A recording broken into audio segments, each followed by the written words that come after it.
जियो Hotstar पर एक series आई है search the Naina murder case के नाम से, जो एक क्राइम थ्रिलर ड्रामा है। 6 एपिसोड और सारे episode in an average 35 minute के आसपास के हैं, पहले 2 एपिसोड को छोड़कर। तो ऑलमोस्ट 2.5-3 घंटे आपको लग जाएंगे इस सीरीज को बिंज वॉच करने के लिए। देखो, सीरीज एक मर्डर केस पर बेस्ड है। मर्डर हुआ है नैना नाम के लड़की का, जिसको इन्वेस्टिगेट कर रहे हैं 2 ऑफिसर्स। अब इनके इन्वेस्टिगेशन में जो जो सस्पेक्ट्स होते हैं, उनका इन्वेस्टिगेशन, इंटरोगेशन, तहकीकात, किसी पे ज्यादा शक करना, क्लूज ढूंढना, उन क्लूज के जरिए क्राइम के पजल सॉल्व करते जाना, ये सब एक्चुअली एक क्राइम थ्रिलर का फॉर्मेट ही होता है। एंड इसी रेगुलर फॉर्मेट पे ये सीरीज चलती भी रहती है। लास्ट तक ये सीरीज आपको अच्छे से हुक भी करके रखती है। बस फर्स्ट एपिसोड में आपको लगेगा कि क्या ही चल रहा है ये सब, एक के बाद एक के बाद एक कैरेक्टर्स इंट्रोड्यूस होते जा रहे हैं जिनकी प्रॉपर कोई बैक स्टोरी नहीं है, वगैरह वगैरह। बट अगर आप ये पहला एपिसोड सरवाइव कर गए तो आगे का रास्ता आपके लिए स्मूथली क्लियर हो जाएगा। अब देखो, इस सीरीज में सबसे बड़ा माइनस पॉइंट है कि इन्होंने लास्ट में गर्म करके ठंडा छोड़ दिया भाई। लास्ट एपिसोड में जिस पॉइंट पे आपको लगता है कि चलो मिल गया खूनी, बस उस पर पर्दा हटाने से पहले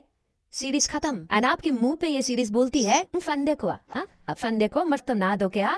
तो यहाँ आप क्लाइमैक्स में बहुत ज्यादा डिसअपॉइंट हो जाते हो कि इतना अभी क्या ही जरूरी था यार इसको ऐसे मोमेंट पे खत्म कर देना, जो एक्चुअल में तुम्हारा लास्ट क्लाइमैक्स हो सकता था। अरे एक एपिसोड और निकाल देते भाई, पर अब दूसरा पार्ट भी देखना पड़ेगा।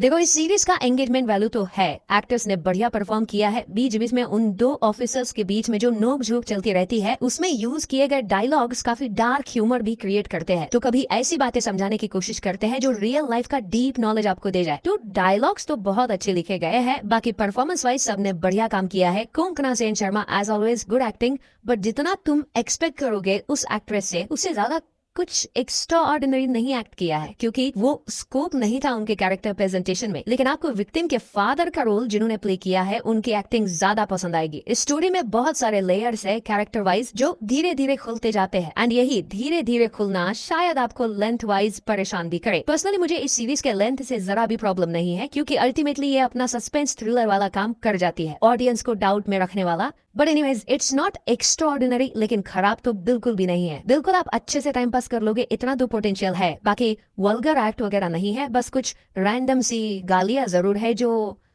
आपको आपके घर वाले देती होंगे। तो घर वालों के साथ देखना ना देखना आपकी मर्जी। बाकी ये सीरीज सिर्फ मर्डर केस को ही शोकेस नहीं करती, ये सीरीज फैमिली में पेरेंटिंग एंड आजकल की एआई टेक्नोलॉजी को भी टारगेट करती है। तो आज के सिचुएशन के हिसाब से ये अपने रिलेवेंस को पकड़ के चलती है, जो कि अच्छी बात है। तो जाओ देखो, अच्छी वेब सीरीज है। मेरे तरफ से 3.5 आउट ऑफ 5 स्टार्स। मिलते हैं अगले वीडियो में।